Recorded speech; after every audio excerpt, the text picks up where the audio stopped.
Hello and welcome guys. Ngayon nga pagpapatuloy natin ang kwento ng ating Dragon Ball Shippuden mga men. So hindi na nga gumawa pa ng kasunod na chapter itong si Hokbo. Ito yung orig na gumawa ng kwento nito mga men. Pero meron nga tayong nakitang continuation ng kwento nito somewhere in the internet. Kaya swerte tayo mga men. Sa mga bago nga dito sa ating channel at hindi pa napanood itong past chapter ng Dragon Ball Shippuden, meron nga tayong playlist nito mga men. Visit nyo na lang sa ating channel. Well anyway, sa last chapter nga nag-end nga yung kwento sa pagdating ni Vegeta dito sa mundo ng Naruto mga men.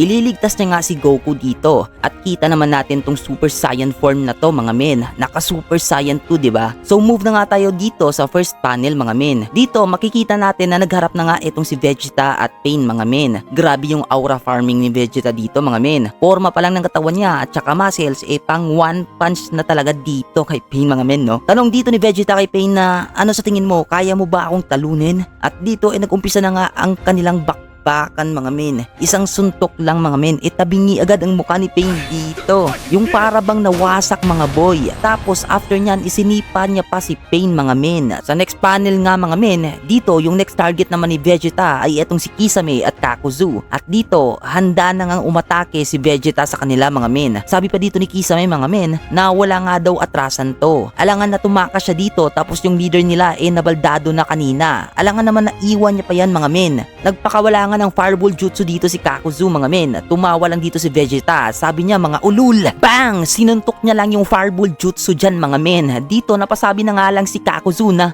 grabe, sinuntok niya lang yung fireball jutsu. At dito mga men, meron ngang binabalak etong si Vegeta. Sabi niya, ito ang tunay na atake. Kasi yung mga jutsu nga nila mga men, child's play lang dito kay Vegeta. Dito napasabi na nga lang si Goku sa mga Akatsuki na unlike nga sa kanya, hindi nga daw magdadalawang isip etong si Vegeta na gumamit ng full force at patayin sila. Alam naman natin na kung gaano nga kasigurista itong si Vegeta sa mga naging laban niya, di ba? Talagang walang awa niyang tinatapos yung mga buhay ng mga nakakaharap niya. Anyway, dito mga men, iginamit niya nga yung final flash attack. Kung nanonood kayo ng Dragon Ball Z mga men, sobrang lakas ng technique na to ni Vegeta. Kahit nga si Cell, yung Perfect Cell, sobrang napinsala nito mga men. By the way, dito nga iginamit nga ni Kakuzu yung body hardening jutsu niya at sinalubong niya nga at sinangga ang final flash. Pero di nga niya kinaya at tumilapon nga siya sa batuhan sa sobrang lakas ng pag-attacking to mga men.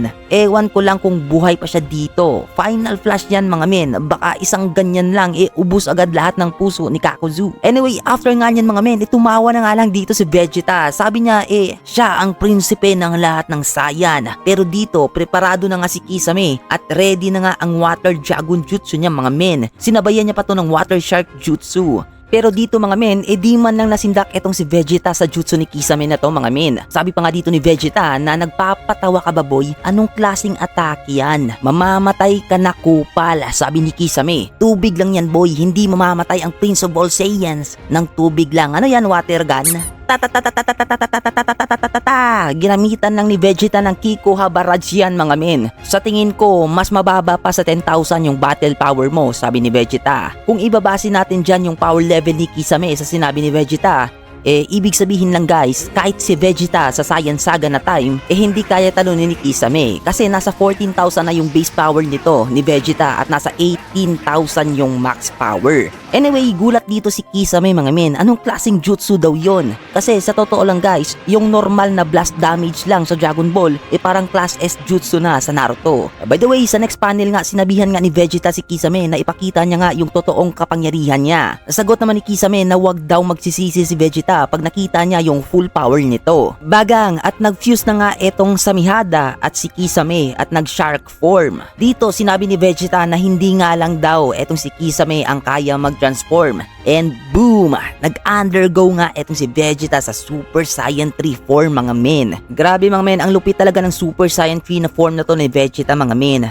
Dito guys, overkill malala talaga tong si Vegeta. So parang nag-flex lang siya ng transformation niya even though kayang-kaya niya si Kisame sa kahit Super Saiyan 1 lang, kahit Super Saiyan 1 or kahit yung Super Saiyan 2 or kahit yung base form na lang mga men. Dito naman sa mga sumunod na panel mga men, bumangon na nga uli etong si Pain. So So pinagaling nga siya ng narakapat na pain. Sabi niya nga dito magiging seryoso na daw siya ngayon mga men. Dito sinabi niya na hindi niya inakala na meron kayang makipaglaban sa kanilang mga Akatsuki ng mag-isa lang. Even nga siguro sabihin natin si Madara pa yan, yung mortal lang na Madara, mahihirapan kung whole Akatsuki makakalaban niya. Kahit pa si Hashirama yan, di ba? Pero si Vegeta mga men, tig one hit lang, kaya niya ubusin ang lahat ng Akatsuki. Anyway, dito bumangon din si Kakuzu, pero tignan nyo to mga men.